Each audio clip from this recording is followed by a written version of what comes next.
Welcome to This Explainer. Let me ask you something right out of the gate. Would you ever allow a completely unvetted, untested stranger to drive a school bus full of children? I'm guessing your answer is an immediate, hard no. You'd want to know if they're trustworthy, if they actually know how to drive a bus, if they are responsible, if they have the proper licenses, and if they stay up to date on road safety rules. Well, the financial industry thinks exactly the same way when it comes to the people handling your hard-earned money. Okay, let's dive into this, because just like we asked those 5 basic safety questions of a bus driver, the FAS Act asks the exact same 5 questions of financial advisors before they can legally operate. We're talking about the strict standards that keep the financial world safe for all of us. These are known in the industry as the fit and proper requirements. Here's our roadmap for today. We're going to walk through the 5 essential fit and proper rules: honesty and integrity, operational ability, financial soundness, competence, and continuous professional development. And then finally, step 6, tracking it all. Rule 1, honesty and integrity. The foundational question here is pretty simple. Can people actually trust you with their money? Now, what's really interesting here is how the industry evaluates past mistakes. Because let's face it, nobody's perfect, right? The key thing is whether a mistake relates to actual dishonesty. Take Mary. She stole money from her employer last year. That is a serious dishonest act, and she'd absolutely be disqualified from being an advisor. But then look at Peter. Peter got a speeding fine. Is Peter dishonest? No. Driving too fast is a mistake, for sure, but it doesn't mean he's going to cheat his clients out of their retirement funds.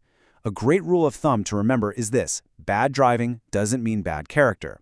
Things like parking tickets, speeding fines, or even having personal debt, they just aren't automatically considered dishonesty under this rule. Moving on to Rule 2. Operational ability. If honesty is about character, operational ability is all about capability. You know, sometimes an entire company is appointed as a representative instead of a single person. In the financial world, we call this a juristic representative. So, how exactly do you make sure a whole company has operational ability? Well, you look at its leadership. Every company acting as a representative has to have a key individual, or KI. The KI is exactly like a restaurant manager. Just as the manager makes sure all the waiters are doing their jobs properly, the KI oversees everyone to ensure legal, capable operations across the board. Rule 3. Financial soundness. Can you manage your own finances? If an advisor mismanages their own money, well, that's a huge red flag. The exact terminology here depends on whether the representative is a natural person, an individual, or a company. If you're an individual financial advisor, you must not be insolvent. An insolvent simply means you owe more money than you own and you can't pay your debts.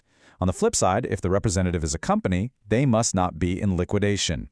Liquidation happens when a company has failed financially, can't pay its rent or its suppliers, and basically it has to close its doors and sell everything off. Bottom line, under the FAS Act, you cannot give financial advice if you or your company are financially underwater. Number 4, competence. Do you have the skills, experience, and training to actually do the job? Think of it like a learner driver needing supervised practice. To really grasp competence, we have to talk about a massive concept in this industry called DOFA. That stands for Date of First Appointment. So the crucial point is that your DOFA is your official financial advisor birthday. It's the very first day you officially become a representative. And just like your actual birthday, you only get one, and it never ever changes. Even if you quit your job at a bank and move to a totally different insurance company 5 years later, your DOFA stays exactly the same. Why does this matter? Well, because your DOFA is the starting pistol. It triggers the countdown for every single training and exam deadline you're going to face in your career. Let's see how those deadlines actually play out. Imagine a fictional advisor named Sarah. Day 1 is her DOFA. The clock starts ticking. Within 12 months, she has to complete her COB or Class of Business training. This teaches her about the broad categories of financial products she'll be working with. Moving along, within 2 years of her DOFA, she has to pass the rigorous RE5 exam. That is an absolute requirement for every representative. Finally, within 5 to 6 years, she's got to complete her fully recognized formal industry qualifications. Plus, anytime she wants to sell a brand new specific product, like say a new funeral policy, she has to complete product-specific training before she even says a word to a client about it. Now, there is a special exception to these competence rules that we really need to point out, and that's for telesales representatives. These are the call center agents who might phone you and just ask, "Good afternoon, would you like funeral cover today?" They're literally just reading from a script, asking the exact same questions every time. Because they aren't giving you personalized, custom financial advice tailored to your life, they don't have to jump through all the same rigorous qualification hoops as a traditional advisor. But don't worry, they aren't completely unregulated. They still absolutely must have a matric certificate, and they still require specific product training on whatever it is they're selling. Rule 5. Continuous Professional Development, or CPD. The financial world never stands still, so the learning literally never stops. So how much learning are we talking about? Well, it depends entirely on how complex your job is. If an advisor only gives advice on one single product category, they only need 6 hours of CPD per year. It's kind of like a mechanic who only fixes bicycles. There's just less to keep up with. But if they advise on several product types within one area, that jumps to 12 hours. And if they give advice across multiple, completely different business areas, like a mechanic fixing bicycles, cars, and massive diesel trucks, they have to complete 18 hours of CPD annually. Simply put, the wider your scope of advice, the more you have to study to keep your clients safe. Step 6. Tracking it all. Because, let's be real, a system of rules is pretty useless without a solid way to enforce them. Employers prove their advisors are following these rules using something called the Competence Register. Every single financial services provider has to keep one of these for their staff. Think of it as a master HR training file. It records everything: qualifications, RE5 exam results, COB training, specific product training, and all those annual CPD hours. And there are very strict rules for this register too. If an advisor finishes a training course today, the employer has exactly 15 days to update it. Furthermore, even if the advisor quits and leaves the company, the employer has to keep these records securely for at least 5 years. It is the ultimate paper trail of an advisor's compliance.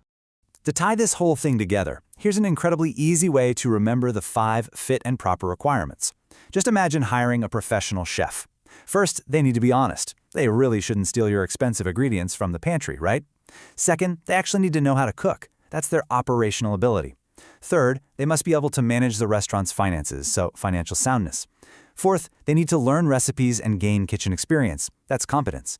And finally, they have to keep learning new recipes every single year. That is their CPD. The FASE Act expects exactly this progression from financial representatives.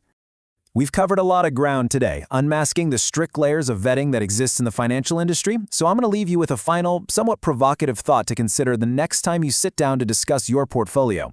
Does the person handling your money, your future, and your family's security truly measure up to these 5 rigorous fit and proper standards? It's your money. You have every right to expect them to pass this test with flying colors. Thanks for joining me on this explainer, and keep asking those tough questions.